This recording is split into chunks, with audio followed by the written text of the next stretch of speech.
3DF Memphis.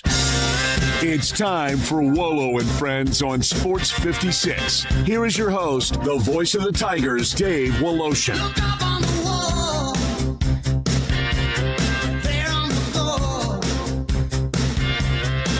Football has begun. Good Friday, ladies and gentlemen. It was fun last night to watch some of the NFL game. The Raiders coming back in a surprise and knocking off, I think they were down 17 points and knocking off the Houston Texans. Now, I don't know what the Houston Texans had defensively out there, third, fourth teamers that are about to get cut maybe. But that was kind of fun. In the meantime, I was watching a high school football game. So was I. And Jay Ham, I got to tell you, I'm pretty impressed. First of all, ESPN is doing a high school primetime Thursday night game of the week. Last night, they actually had a replay of the private sector's I guess it's TSSAA, whatever that, it's the top public private schools championship game between perennial power Brentwood Academy, newcomer to being the most powerful in the school in Chattanooga, Baylor. So Baylor, we all know that's where Marshall Manning is going, but he's not the starter. He actually played. I didn't see, because I was going back and forth a bunch. He had a couple of plays. He had a nice little rollout to his right, completed the pass. They just kind of, put him in there. Almost kind of felt like they put him in there because they knew they were on television. Well, they put him in there to say, we got this guy and he's going to be our future, because the quarterback they got now is going to Ole Miss. 4-star guy. Yeah. And he's good. Yeah, he's very good. He's really good. But he's not the star of that team. Right. The star of that team, and I can't wait because at 10:10 we'll talk to Glenn Rogers. So in about 5.5 minutes, we're going to talk to Glenn about high school football. And I want to talk about this guy. His name is DGG, David Gabriel Georges. This kid, I don't like to speak in superlatives that much or like exclamatory remarks. But this guy is the best high school running back I have seen in years.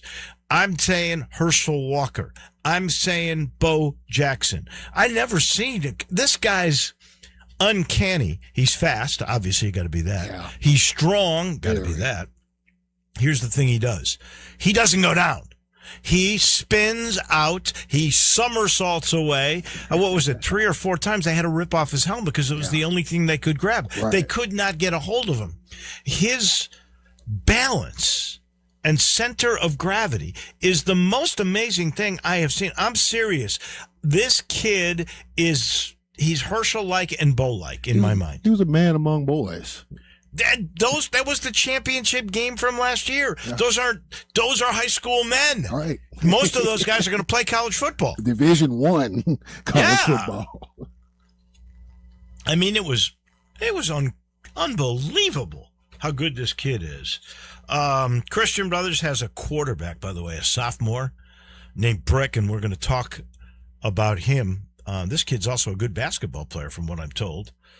And his brother is the baseball player that got drafted. Got drafted, right. What a family that is. Briarcrest looks like they're the real deal because they just ran all over ECS. And there's some great games tonight, and we're going to talk about Lausanne's losing their quarterback, which to me, the poor kid is the victim here. Yeah. I don't know if Kevin LeCastro and Lausanne weren't aware of the rules or what it was, but the loser is Thomas Hefner, the kid who's transferring from Melrose and now can't play his senior year. We'll talk a little bit about that and some great games. Southwind is at Lausanne tonight. Whitehaven is at Ensworth, Germantown and Houston. That's the backyard rivalry, so there are some outstanding games for sure. Mark this down. According to CBS and their bowl predictions, they did all the playoffs and all the bowls. Folks, Memphis is not going to the playoffs. That's going to be UNLV. So apparently they think UNLV will beat Memphis a week from tomorrow. But they do have them in the Armed Forces Bowl. Okay. They will be playing against Kansas State. I believe that's in Fort Worth, is where the Armed Forces Bowl is. So that'll be nice. At least they got Memphis with 6 wins in the regular season. Outstanding there. UNLV, by the way, is, as I mentioned, is the one to pick. And the Liberty Bowl.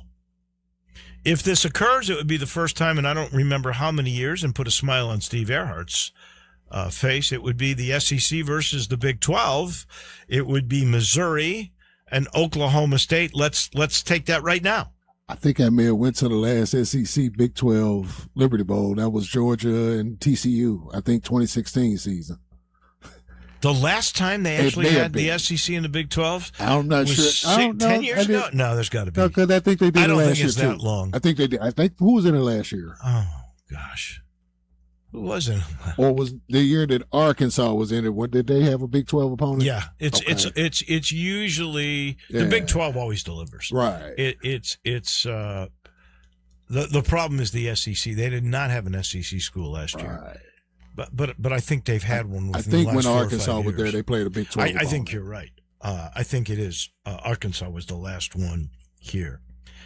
Yesterday was a really moving day, I thought. It was Jerry Lawler Street Naming Day by Treadwell. Really cool. I couldn't believe all the people that showed up. First off, Paul Young, our current mayor, showed up. That was nice. How about Dr. Willie Harrington showing up? That's what I thought was cool. That was really cool, and his remarks were, you know what? He's always been a good orator. Yeah. I've always liked Dr. Harrington. And you had Jerry Green, who's running for governor. Mm-hmm. She was out there. Jeff Warren was the city councilman that you have to be nominated by a city councilman to have a street named after you. So Jeff Warren was the guy that did that. There were people from all over the country. And here's the thing, Jerry, who made some remarks, and Jerry referenced that he's had a couple of strokes. But, you know, he's got it still up top. It's just hard to come out. But he did a good job of delivering, and what I got a sense of was how humbled he was by all of this, by all these people. There were people that came in from Hollywood. Scotty Schwartz, I don't know if you know who that is, but do you remember A Christmas Story? Yeah. He's the guy that had his tongue stuck to the pole. The one with Richard Pryor, the toy. Yeah, he was in the toy. That's right. He was there. Jimmy Hart, of course, spoke. That's his best bud. I saw superstar Bill Dundee later climbing up the ladder. Looked like he was trying to rip the sign down. Yeah, that was a good thing. Reggie B. Fine is a guy, a former wrestler that now lives in Dallas. He came in. King Cobra was another former wrestler. I should point out Jerry Calhoun, the referee for all of that, who's a big buddy of Jerry's. Lawler's usual suspects. They were all there. They came from all over the country. They had Superman there. I don't know the connection. He comes from Indiana. They even had WWE. They had their camera crew out there as well. WWE was part of the promotion. Yeah. And they did it first class. It was really great. Anyway, great day. I'm so happy for my friend Jerry Lawler because it was a great day. Last thing before we get to our guy Glenn Rogers Jr., did you see who's doing the Little League World Series on ESPN? I didn't see that. I didn't actually get a chance to sit down and watch it. I normally do at this time. I've watched a bit of it. You know, I know our friend Dennis Philippi mocks it. I think it's great. Yeah. I really do. I love seeing the kids have their showcase. And you know, some of the time part of these kids are going to be in the major leagues in a few years.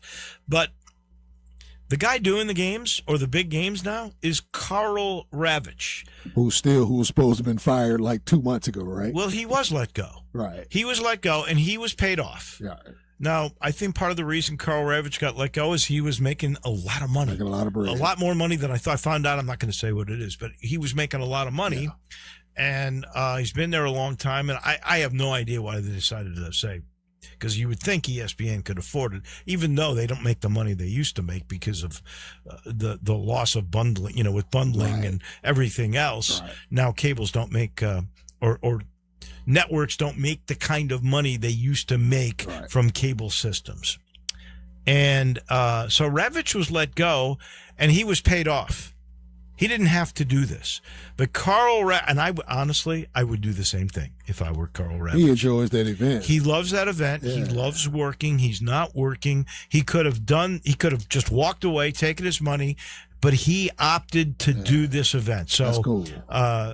Tip of the cap to Carl Ravitch. As I sit here in the Family Leisure studio, as a reminder, the dog days of summer are here, and that's exactly what the sale is all about. Where swimming pools, those above grounds, are now under $2,000. That's hard to believe. Patio furniture, way up, 50% off. And here's the thing. If you go and get a purchase, you're going to receive a dog bandana and tennis ball. If you then take a picture with your pet and the bandana and the ball, you get a $50 gift card. Just say you heard it here. There may be something else in it for you. Mention Sports 56. Just go. Family Leisure, I-40 and Whitten Road, and get in on the dog days of summer. That summer heat last night didn't bother Christian Brothers High School. They ran over Fayette Ware easily. They got a quarterback who's a sophomore who may become a superstar. And a kid named Brick, Glenn Rogers Jr., joins us now. Let's start with that game. You were on the sideline, of course. How good are the brothers? How would you stack them up with Baylor and, say, Brentwood Academy that was on national TV last night? Good morning. Good morning, Dave, to you and all our listeners on this Easy B Friday football season 2026. And, Dave, like you said, it was a coming out, really not a coming out party for Nate Brick. He started 4 games for us last year, but Dave, I tell you, he is very impressive. I thought our receiving corps did an excellent job. Chris Harris, our big play speed guy, got into the action. Nate hit him on a big bomb, about a 70-yard bomb. But I thought we played well last night. We got some things we need to clean up defensively, but our offense is high-powered. We got speed, we got size and quickness, and compared to those teams in Nashville, Brentwood, and Baylor, I don't think we're quite there yet. But I tell you, Dave, we're on a fast track getting there because we got a lot of momentum and excitement over here on Walnut Grove about our program and our school. How do you stack up with Briarcrest? I don't know if you play them or not, but they just ran over ECS yesterday. Yes, Briarcrest is in our league, Dave. Phil Massey, good friend of mine, is the head coach, and I tell you, Briarcrest to me is one of the best teams in the area. We had them last year on the ropes, missed a field goal with about 19 seconds to go to win that ball game, went in overtime, and they scored and we didn't. So it was a close ball game. I think we stack up well against Briarcrest, two highly competitive teams with 2 great head coaches and 2 great staffs. I looking forward to the Briarcrest game, but I thought we left some things on the table that game. I saw a player last night that plays for Baylor, and I'm not talking Marshall Manning. I'm not talking about the kid who's going to Ole Miss, who's a heck of a quarterback, throws a great ball. I'm talking about David Gabriel Georges, DGG. He's one of the best high school running backs I've seen since Herschel Walker and Bo Jackson. I'm not kidding. This kid is amazing.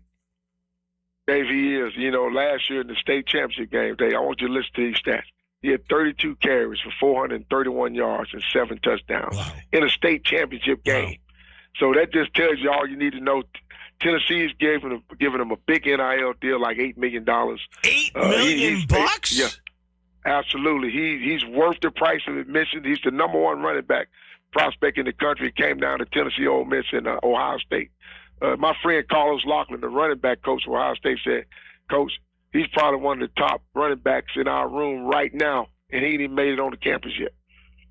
I will say Ohio State put out some great running backs. I've watched a lot of young kids play high school football, and I've not seen any better.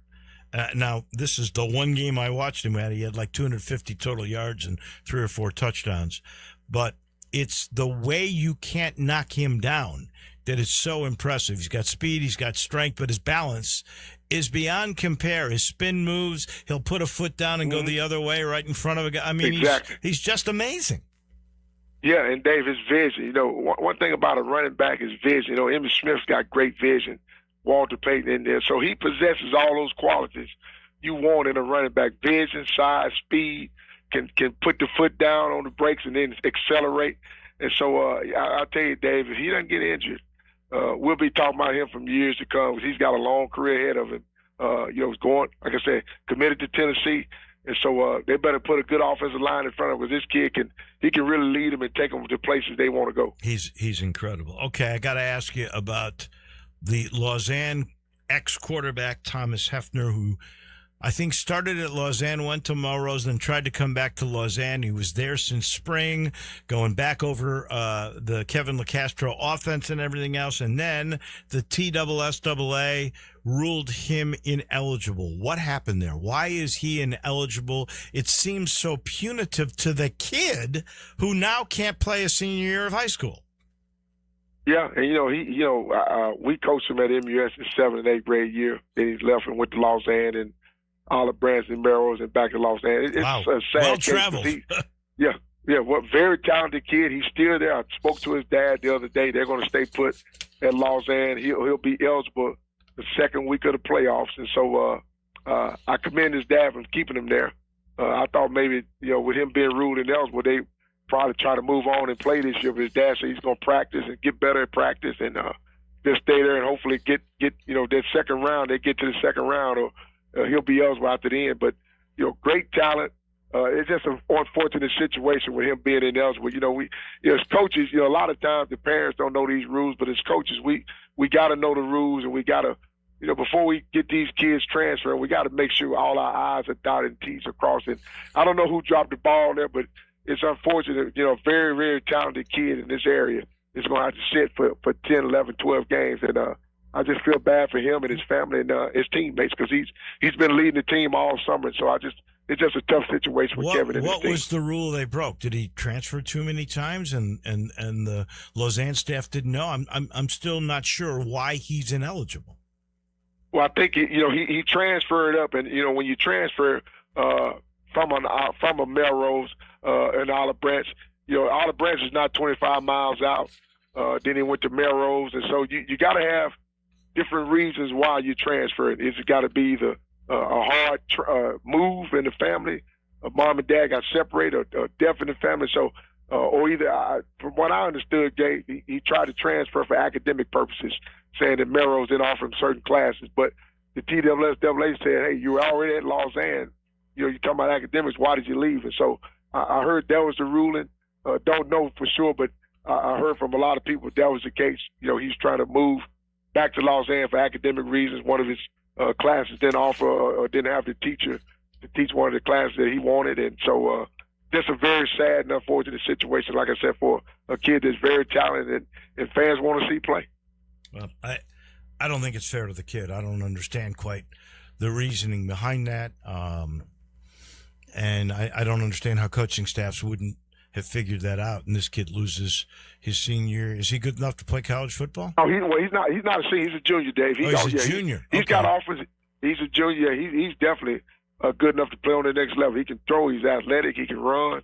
Me, when I coached him at MUS, he reminded me of Sean Taylor, the great safety for the Miami Hurricanes and the Washington Redskins, the Commanders that passed away, that got killed, and he really reminded me a lot of Sean Taylor at that age when I saw him at MUS. So you think he's a defensive guy in the end? I would put him on defense, but he's been playing offense since he left. He hasn't played defense at all. He's been strictly a quarterback. But me personally, I think, to me, the sky's the limit on defense, because he can run, he can hit, he's physical.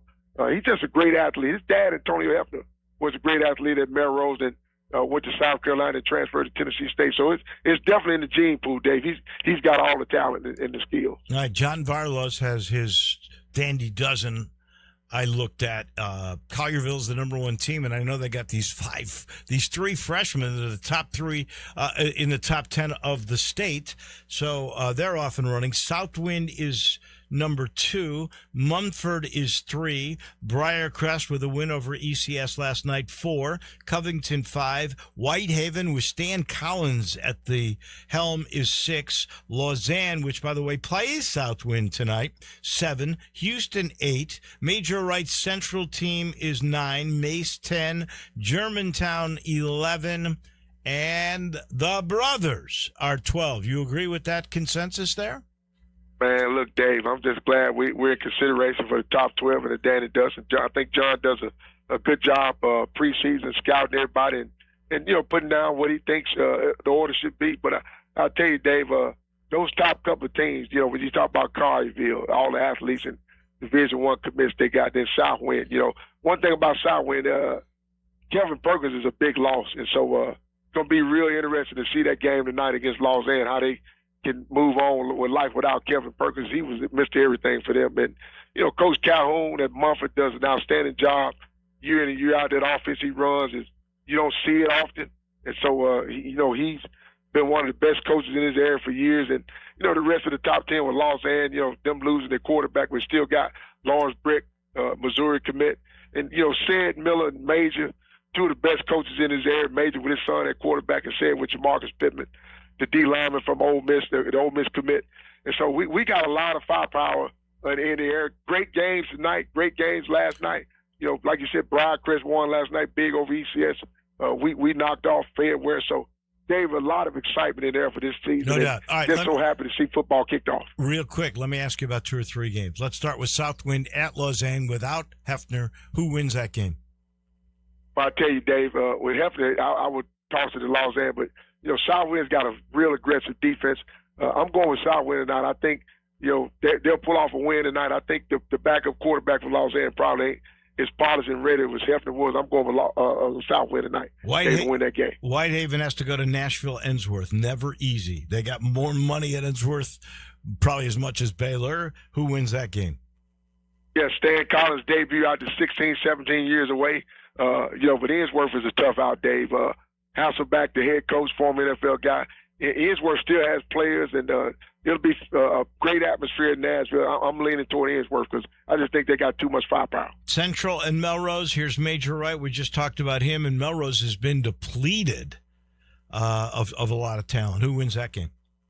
Yeah, Thomas Hefner left, and a lot of his friends departed with him, and tough as said, Wilson, the former Golden Wildcat and former Valden NFL guy.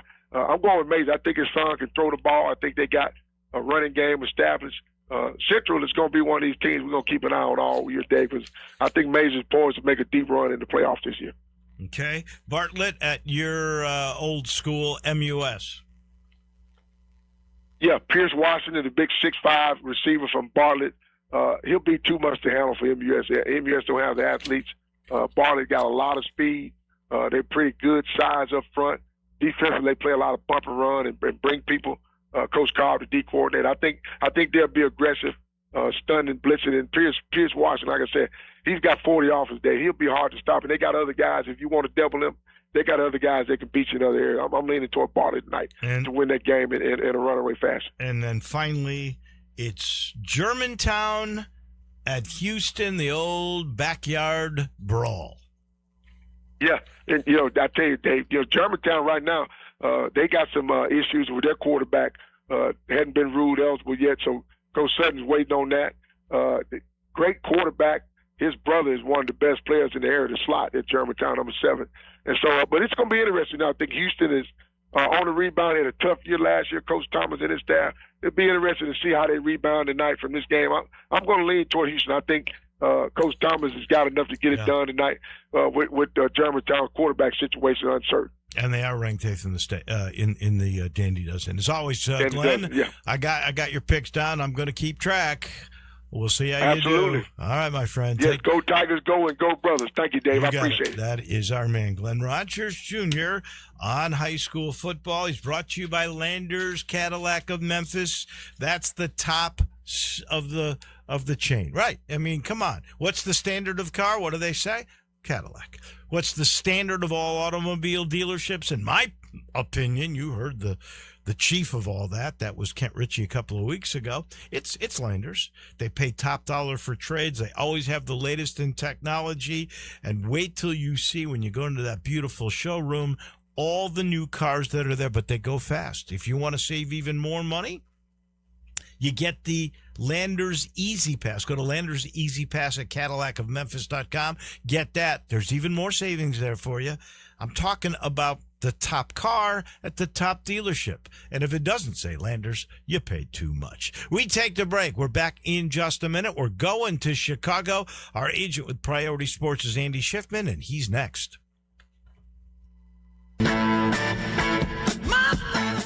Start your day with Sports 56 Mornings with Greg Gaston and Eli Savoy. Weekday mornings from 7 to 10, right here on Sports 56 and 98.5 FM. It is quite literally the dog days of summer at Family Leisure. Now, why is that? Glad you asked. Because Family Leisure wants to see your dog pictures, or whatever pet you have pictures of. Here's the details. With any Family Leisure purchase, you're going to get a dog bandana and a tennis ball. You take a picture of your pooch or any other pet with your newly purchased Family Leisure product, you get a $50 gift card. Come on. How many pictures do you already have of your pets on your phone? Family Leisure is giving you an excuse and a gift card to take one more. Now, what other dog days deals are there at Family Leisure? How about a swimming pool as low as $19.99? How about patio furniture that's up to 50% off? Get this. If you purchase any hot tub in stock, Family Leisure will give you a free theater seating set. Now you know why they're called the dog days of summer at Family Leisure. Family Leisure, Whitten Road at I-40, where family fun and your pets all come together. Take your basketball skills to the next level at Shoot 360 Memphis. Shoot 360 is a revolutionary basketball training facility that combines cutting-edge technology with gamification and provides instant, objective feedback with hands-on, one-on-one expert coaching. And now, introducing Shoot 360 Cordova, a newly renovated 50,000 square foot facility with 2 NBA regulation-size courts, 3 high school-size courts, and 4 shooting bays with Shoot 360 technology. Memberships are now on a monthly basis. And yes, you can become a member at both locations. Whether you're an aspiring young talent, NBA player, or looking for a unique workout, all skill levels are welcome at Shoot 360 Memphis to learn proper shooting and passing techniques, improve fundamentals, and gain a competitive edge while having fun. Shoot 360 Memphis, now in Cordova and Collierville. Call them today at 901-779-3176. That's 901-779-3176. The future of basketball training is here. Shoot 360 Memphis.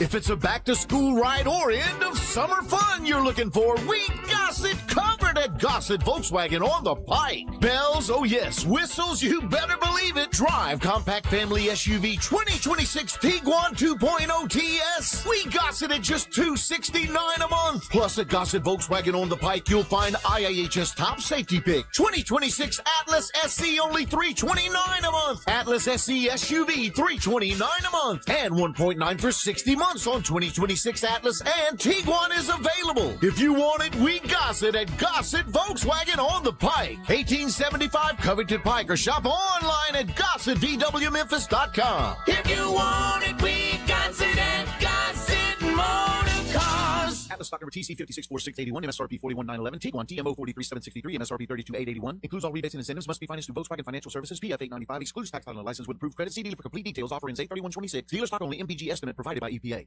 Napa Cafe celebrates 28 years in 2026. Hi, I'm Glenda Hastings, owner of Napa Cafe, and I want to thank you for making us part of your dining experiences. Treat yourself tonight with a delightful dinner. Maybe start with an appetizer like our baked sweet peculiar peppers stuffed with goat cheese and mozzarella, finish with basil pistou, and move on to one of our cozy dishes like the double chocolate stout braised boneless beef short ribs with tonkatsu sauce and creamy mashed potatoes. Or a fresh seafood dish like our pan-roasted ginger-buttered sea bass with cilantro soy vinaigrette. I get hungry just talking about it. Don't forget about dessert, our famous sweet buttermilk pie with brown sugar sauce, or drink your dessert with one of our signature dessert cocktails like the lemon cheesecake martini, lemony, icy, frothy, and dusted with graham cracker crumbs. Napa Cafe, open Wednesday through Saturday for dinner starting at 5 o'clock. For reservations, visit our website at NapaCafe.com. We can't wait to serve you. Come join in and celebrate 28 years of Napa Cafe in 2026. You know that feeling when something is supposed to be complicated and then it's not? That's the Dobbs Brothers way. For your new Chevrolet, there's no games, no runaround, no surprises, just straight answers from people who actually mean them. Buying a car shouldn't feel like a battle, and at Dobbs Brothers Chevrolet, it doesn't. Trust, transparency, and driving our community forward. That's the Dobbs Brothers way. Shop Dobbs Brothers Chevrolet of Bartlett today. Together, let's drive. Listen each and every Sunday morning at 10 a.m. and join Ottawild Presbyterian Church for worship. Ottawild is a PCUSA church located in Midtown Memphis.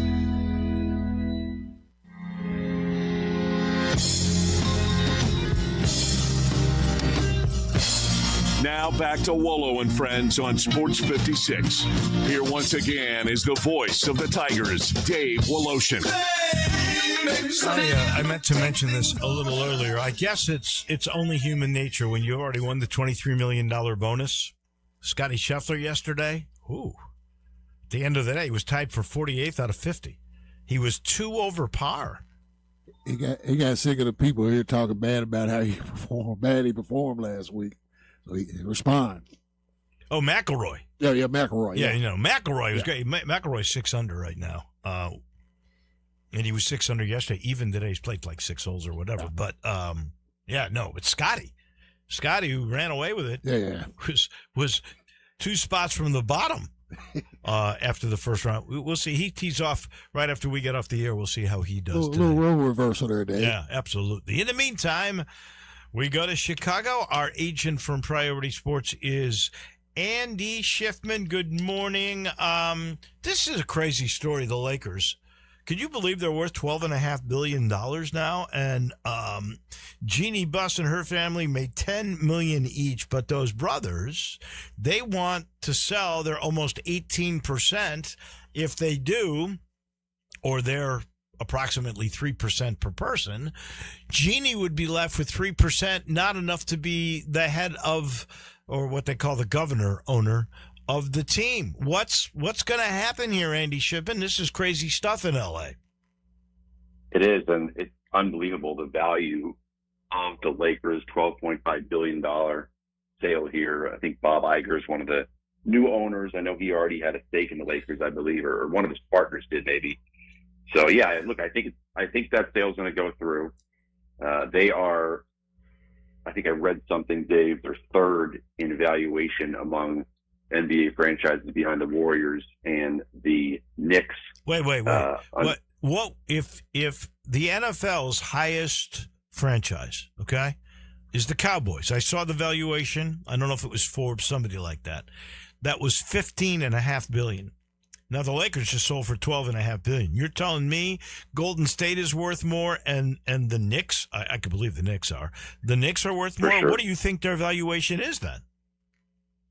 I saw something. It's not quite as much as the Cowboys, Dave. It's just over the Lakers. So around similar, maybe a little bit more, $13 billion, but not necessarily that much more.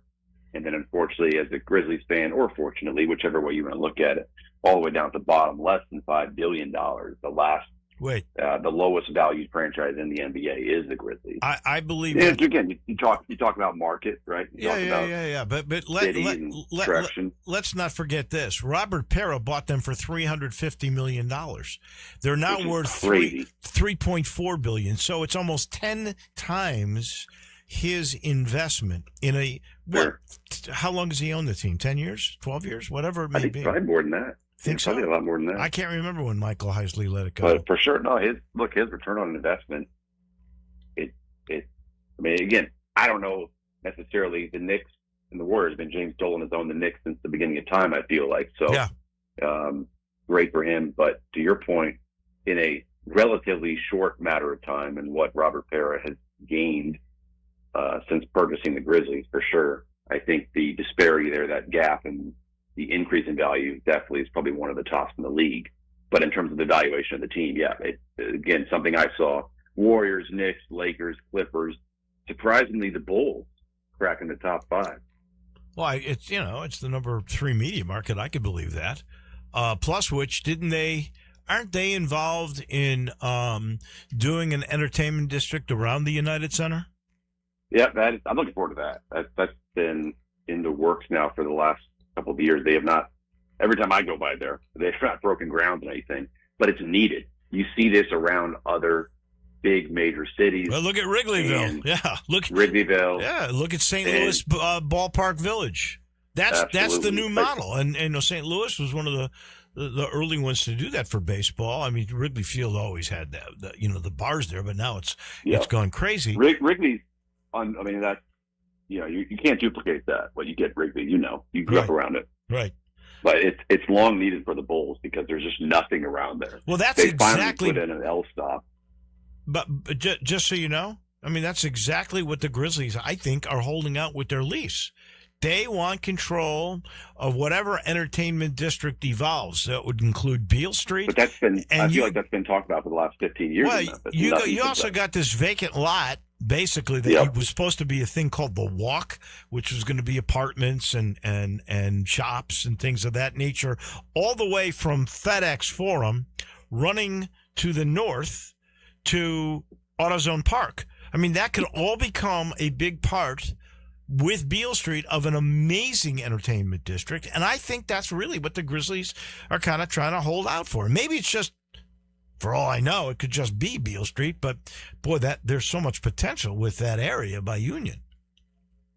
There is, and obviously I haven't lived there in about 15 years, Dave, but look, I was very excited when I was a lot younger and they put in Peabody Place and all that. That didn't really last too long. So I just worry, is a new potential exciting entertainment district sustainable long term? Because it seems like everything they put down there, the Westin, it just kind of decreases in attraction, let's say, or interest over a number of years. So it's great in theory. I don't know how sustainable it is long term to pour all this money into that surrounding area athletic forum and think that it's going to just grow and develop more and more and more. I don't know if Memphis is really built like that. Well, maybe if the Grizzlies took it over with better foresight. I don't know. I mean, you are right. The Westin. How about the very first, can't remember the name of the hotel now. It might be. It's down on Madison. There's a Prime Steakhouse in there, and that was where originally the NBA teams were staying. They moved to the Westin, but that was their original spot, and that didn't last very long. So I'm not sure. Let's go back to L.A. for a second. What's going to happen in this Kawhi thing? Because there was no proof that Ballmer was circumventing the salary cap. Apparently, the evidence is not there. I don't know what happens with Kawhi, and I don't think the investigation is done, but it sure looks like they cleared Steve Ballmer. Yeah, the investigation is not done. It seems like for now he is in the clear. I'm not sure what's going to happen with it. I am really not sure.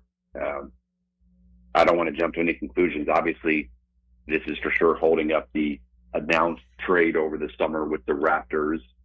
And I know the Raptors would like an expeditious decision to go ahead and get Kawhi in Toronto, but I'm not sure what's going to happen. But we talked about it.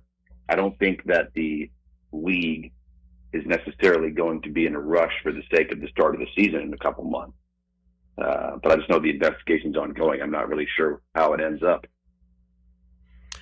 No, I can't wait to see how this thing is playing out, because it's a dilemma, obviously, for Adam Silver. He's got his richest owner in trouble, but now he's been cleared. So we'll have to wait and see about that. James Harden, at 37, signs a 3-year, $97 million deal. He becomes the 8th NBA player all time to have $500 million, $500 million in earnings. Is James Harden worth 32 1/3 million years for the next 3 years? He'll be 40 in the last year. Is he worth that? That seems to me to be a crazy contract. I think it is because, again, like you look at the market, right? What are his alternatives? $97 million with a player option at his age, as you mentioned, Dave. I do think that's a bit egregious. He's a very, very good player, but if they didn't come to terms with James, what would be the options out there? Maybe do a shorter term deal and risk losing him in free agency, which I think would be okay, quite honestly, if you're Cleveland and you are in the tax and you are in the apron and you're going to be financially restricted moving forward. And that's a great mechanism to get off of, quite honestly, moving James or getting rid of, not getting rid of, but not retaining Harden when you already have Donovan Mitchell and some other really good pieces who are quite younger. So I just think there wasn't another suitor out there that's chomping at the bit to pay James Harden $30+ million in the short term. The fact that he got a player option, which could really end up biting the Cavs in the butt in a couple of years, depending on where they're at financially. I think I would have liked to have thought maybe they get away with doing a team option or some sort of partial guarantee in the third year. But look, the whole deal is fully guaranteed with a trade kicker. which means if they do trade James, they're having to pour 15% additional money into his salary when they move into a new team. Wow. So it just shows you the star power that he has and the leverage that superstars have in this league. And is James Harden today the player he was 4 or 5 years ago? No. But he is still James Harden. He does still command that level of respect. And to your point, when you look at his overall career earnings, $500+ million, I think we're going to see more of that. It's more about the timing. These guys are signing these max deals year over year because, luckily for my business, the salary cap is only increasing. I know, and it's gone up. I feel like it's gone up $50+ million since I started here at Priority 14+ years ago, and that's only going to continue. And so that obviously means thereby these stars are going to continue capitalizing on that. When you have max contract valued at $50-60 million, whereas 10 years ago it might have been 30, and you just have turnover every few years of these guys signing new max extensions. They're in a great position. We've had Bradley Beal. At one point, Bradley Beal was the highest paid player in the NBA. And I love Bradley, and he's an elite level player, but he was in the league at the same time as guys like Steph Curry, guys like LeBron, right?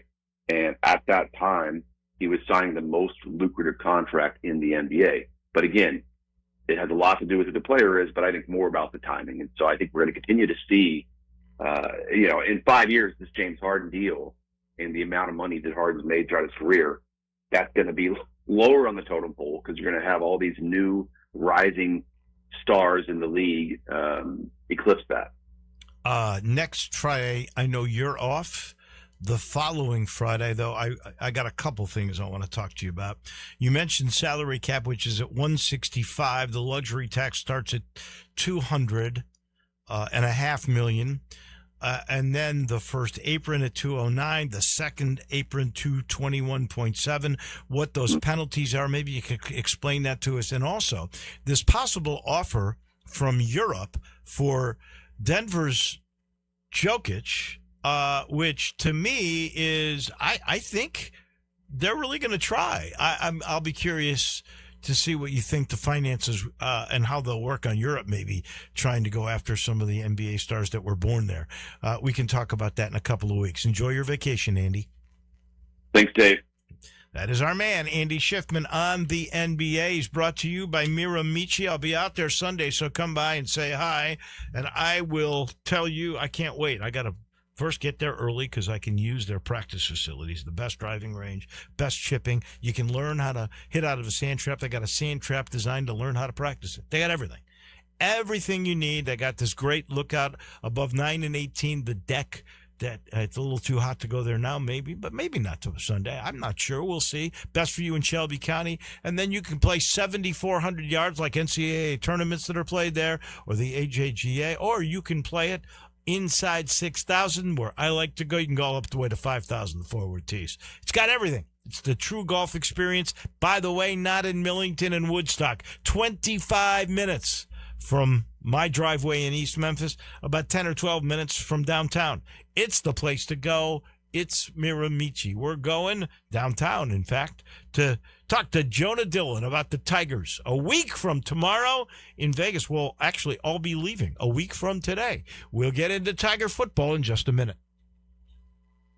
Sports 56 and 98.5 FM. Available locally on your radio dial as well as around the world online at sports56whbq.com. Take us with you everywhere by downloading the Sports 56 app. And at home, just say, Alexa, play Sports 56. Wherever you are, it's easy to stay tuned to Sports 56 and 98.5 FM. I'm Parker Trotz, a partner at NST Injury Attorneys. After a car accident, most people are overwhelmed. You're dealing with pain, stress, doctor visits, and trying to keep life moving forward. The last thing you should have to worry about is saying the wrong thing or making a mistake that affects your case. What many people don't realize is that insurance companies begin reviewing claims and making decisions very early. Statements get recorded, reports get evaluated, and once certain steps are taken, they can't always be undone. That's why having guidance early can make such a difference. One call can change everything. For over 35 years, our team has gone toe-to-toe with insurance companies and won billions by protecting people when they're most vulnerable and handling cases with care from the very beginning. Give us a call today. We'll review your case. NST is the way to go. Call 683-7000 or visit nstlaw.com.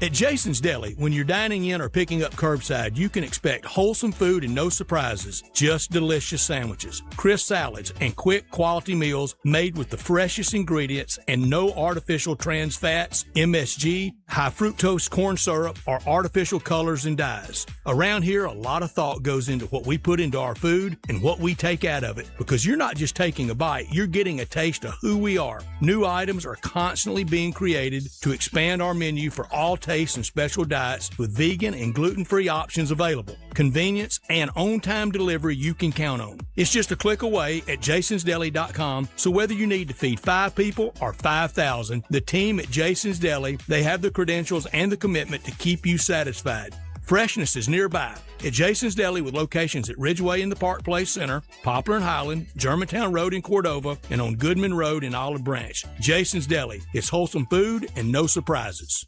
Hey, everybody. I'm out here in Olive Branch trying to pick out my favorite new Silverado for a test drive. And I've got one question. How low can your payment go? Come to All-Star Chevy and see what 0% financing for 5 years on all these new Silverados will do. And no payments until after Thanksgiving because your good credit deserves it. Military and first responders get an extra $500 bonus. And All-Star Chevy has the pre-owned makes and models for any budget. Go big with a Tahoe. Pre-owned Silverados? Yes, always. They got them right here in Olive Branch. Whatever you're looking for, ask Jeff and he'll find what you want fast. For all your commercial and fleet needs, All-Star Chevy is the top-rated business elite dealer. Express Cargo and Express Passenger Vans, they are right here in Olive Branch. And if you have any vehicle you want to sell, bring it here to All-Star Chevy in Olive Branch and get the most money for it today. Together, let's drive. Don't miss the last best sale of the summer event going on now in Olive Branch at All-Star Chevrolet, or go to allstarautogroup.com. Old Dominick Distillery's award-winning 8-year reserve bourbon is back in Memphis for its second year. Small batch, intentional, and proudly made in Memphis. This is bourbon for the love of bourbon. A slow sipper with a flavor journey that's been refined by time. Find Old Dominick's 8-year reserve bourbon at an area retailer. This pour is reserved for you. Old Dominick Distillery, 305 South Front Street, or online at olddominick.com.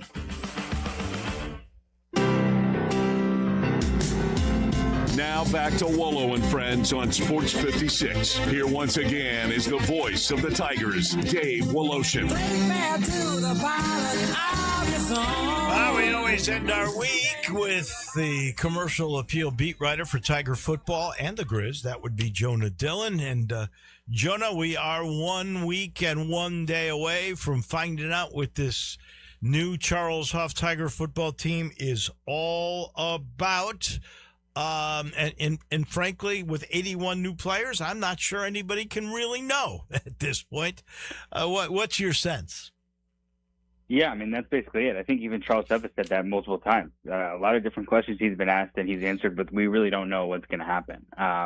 And that's obviously true of us. If it's true of the coaches too, they can spend all the time in practice and compare it to former teams and how guys in intensity and stuff like that. But ultimately, you don't know how guys are going to react when you get to the game. You can look at a level of talent, you can look at a roster and project things, but the thing that you can't really project until you see how it goes in action is how something comes together, right? And when you have so many new players, that's always going to be a huge question. And so, yeah, luckily Memphis plays in a pretty big game, so I think we're going to know pretty quickly. It's not going to be one of those ease into the season with a lower level FCS type of team where you don't really learn much. I think we're going to have a lot of answers pretty quickly about this Memphis team. Yeah, starting at, I guess, 9 o'clock Saturday night, a week from tomorrow. Let's start with the quarterback. That's the one everybody wants to know. Most people think that Marcus Stokes, who played last year in Division II, but started his career at Florida, that he's going to be the number one, but Aaron Nolan is that close, and Charles Huff is not committed either way. What do you think ends up happening here? Yeah, well, sorry, he never went to Florida. He was committed to Florida, but he never actually went there. But yeah, he's played a lot of football, and that's the thing we've talked about throughout the offseason is he has an advantage when it comes to experience. And it's a cliche, you can't teach experience, but it's also true, and it also matters a lot when it comes to these decisions a lot of times. Now, Marcus Stokes and Aaron Nolan have both had lots of time throughout the offseason to compete for this job. And so whatever you came in with, it doesn't necessarily matter at this point. But look, we haven't gotten any indication about anything either way throughout the whole offseason. That's obviously been by design. And that's why I think people went into it expecting Marcus Stokes to win. There's been nothing that's happened that has suggested otherwise. But ultimately, we don't really know until we see who runs out there first against UNLV. I heard a guy from the Vegas paper this morning saying that he thinks Dan Mullen will play two quarterbacks, Jackson Arnold, who transferred from Auburn, and the other kid that transferred from Boise, Alex. I'm trying to remember his last name, but anyway, Alex Orji. Orji, thank you. But he thinks both those guys are going to play. Do you think there's a chance Stokes and Nolan both play? Definitely possible in some sort of either to try to trick people out or to do some sort of special package, trick play, something like that. Wouldn't shock me. I would not expect to see the going back and forth, switching off series things, because that always works against you. Yeah. There's a huge level of this stuff with the secrecy where it works against you. I think we've seen that even at Memphis the past couple of years in terms of secrecy about injuries, secrecy about who's going to play. At a certain point, it becomes a distraction for everybody, and it hurts the team. And so obviously you don't want to end up in a situation where you're doing that. I think there's a chance, look, UNLV is similar. Everyone's expecting Jackson Arnold to win that job and to potentially be one of the best quarterbacks in the conference. And so we'll see how that ends up going. But, Dan Mullen is going to say the same thing. I saw him even was asked about it. When Charles Huff said, I'm not going to name a starting quarterback, Dan Mullen said, yeah, why would he? And suggested he's not going to either, right? And so they realistically, again, we know, and I know having covered this, the coaches don't actually, it doesn't give you as much of an advantage as they say it does sometimes. And like I said, it can work against you. And UNLV has had plenty of time to prepare for this game. So they prepared for both quarterbacks, and they've been doing that. Dan Mullen said they've been doing that since the spring. So that's the advantage of week 0, week 1. You can spend way more time preparing for things like that. Yeah. And so there's not going to be a preparation issue there. And we'll just see, if both coaches stick to this until we get the kickoff. Who do you think is going to run the ball? Is it going to be the kid from Southern Miss? Is it going to be Covey? Is it going to be the Memphian Hayden? I think you got 3 solid guys.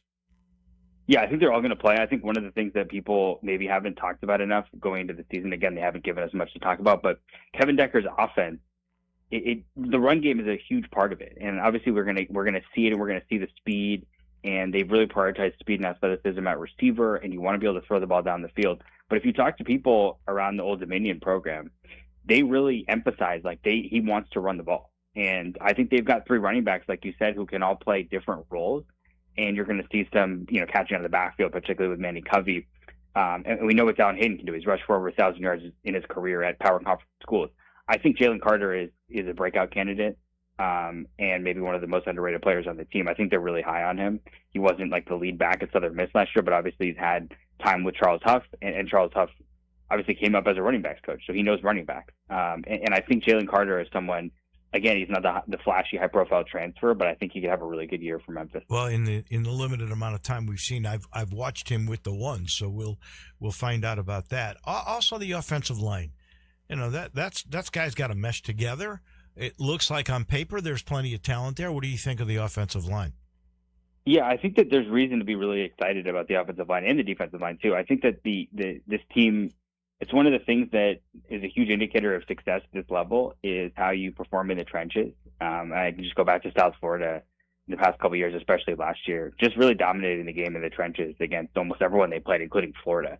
And that's what happens when you have the resources to get better players from the portal. And that's what they did. I think Memphis has been more sort of particular about that this offseason. And I think you look at the offensive line, there's a lot of starters, guys who have played at a pretty high level, and who we know how they're going to perform. Now, obviously, like you said, the question is, how is it all going to mesh together, and how do those position battles get worked out? But there's a lot of guys, when we look at this offensive line that runs out there against UNLV, you're talking about guys with double-digit starts. And I think that's a huge thing when you're at this level. And I think the offensive line has the potential to be really, really good this year. One thing about UNLV, they were not a very good defensive team, so that gives you a chance to be good offensive. But they did win a lot of close games because their offense is really good. However, on paper, I think Memphis' strength is their defense. Do you concur?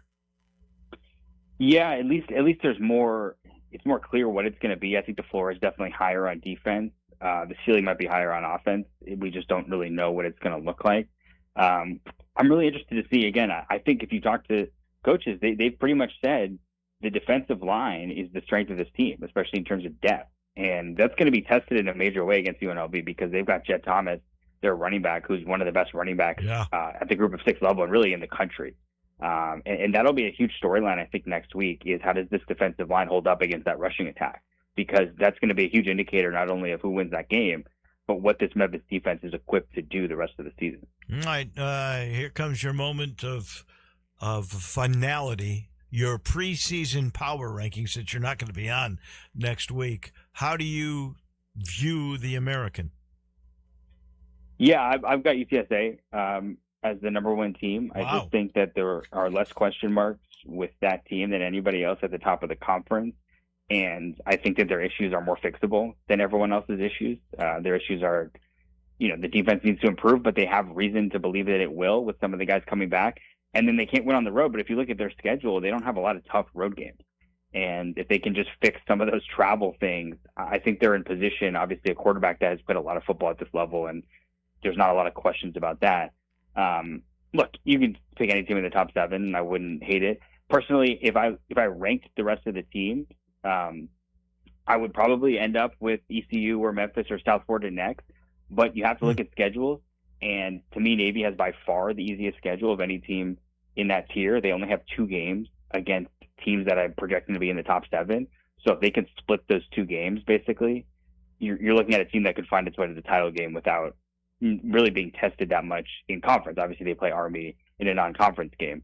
And so it feels to me like Navy, because of that, they're going to be the team this year that people look at their schedule when they're 4-0 and 5-0 and say, yeah, this team's probably just going to kind of walk into the conference title game. Now, we'll learn a lot about them as they go through the season. They got to play Notre Dame, and they've really got to be competitive in that game if they want to be a legitimate playoff threat. I think if they get destroyed by Notre Dame, even if they were to win the conference, they're not going to be a playoff team.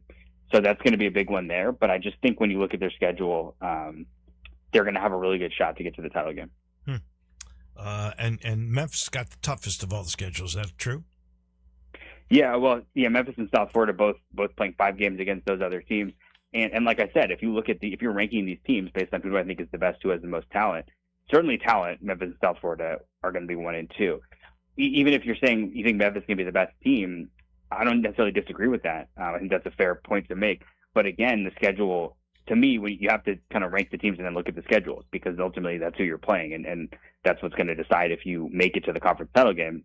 I think Memphis has a really tough schedule relative to some of these other teams. And so to me, when I look at the rankings, I got to control for that. And that's why they're still in that mix, but maybe not right at the top. Well, they have all their tough conference games on the road with the exception of ECU. So we'll wait and see. Safe travels. I'll see you in Vegas, my friend. Yep, sounds good. All right, that's Jonah Dillon from the Commercial Appeal. He's brought to you by Sheldon. You know Sheldon. He's a guy who tells you exactly what it's like. Like he's going to tell you right now, the market for real estate, just like temperatures here that's been soaring. It's hot. It's great. If you haven't moved your house in the last 30 to 45 days, something's wrong. Now, what could be wrong? Condition for one thing. Buyers today are super picky. Another could be the price in relation to the condition. In any event, consider getting another opinion on what you should do to kickstart your home in a positive way. Get it sold. And my guy, Sheldon, with that strategic marketing program, gets it sold. You want to get to the closing line, the closing table? Call him. He does it. He's been doing it for 40 or more years. And he works it 365, 24/7. If you call 483-0546, he'll pick up by the second ring and he'll start sharing that strategy with you. In fact, other real estate agents call him for advice. That's how good Sheldon is. 483-0546 or MemphisRelocate.com. That'll do it for this week. We'll see you bright and early Monday morning. Enjoy the weekend. Stay cool. Johnny Radio's next.